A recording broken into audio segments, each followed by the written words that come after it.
கண்ணியத்துக்குரிய சகோதரர்களே, ஃபாத்திமா அல் இராக்கி என்ற ஒரு சகோதரி இந்த உம்மத்தே உலமாயிகளுக்கு முஃப்திகளுக்கு ஒரு கேள்வியை எழுப்புகிறார்கள். தம்முடைய கடிதத்தின் மூலியமாக ஒரு ஃபத்வாவை கேட்கிறார்கள்.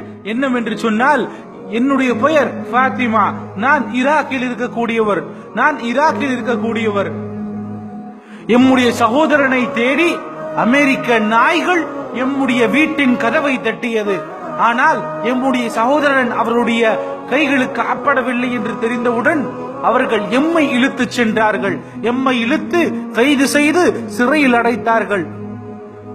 இதோ நாங்கள் இந்த சிறையிலே ஒரு 13 கன்னி பெண்கள் இருக்கிறோம். 13 கன்னி பெண்கள் இருக்கிறோம். அல்லாஹ் அக்பர். தினமும் எங்களை அவர்கள் நிர்வாணப்படுத்தி எங்களை கற்பழித்துக் கொண்டிருக்கிறார்கள். இதோ நான் இந்த கடிதத்தை உங்களுக்கு எழுதும் பொழுது உங்களுடைய ஒரு சகோதரி ஒருவர் தற்கொலை செய்து கொண்டு இருக்கிறார். அவர்கள் எங்களை சலாவிற்கு தொழுகைக்கு விடுவது கிடையாது. எங்களுடைய உடைகளை எங்கள் உடைகளை நாங்கள் போடுவதற்கு அவர்கள் அனுமதிப்பது கிடையாது. அல்லாஹ் அக்பர்.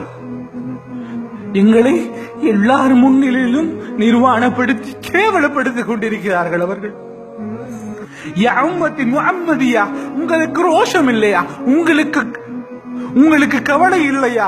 உங்களுக்கு அல்லாஹ்வுடைய அச்சம் இல்லையா?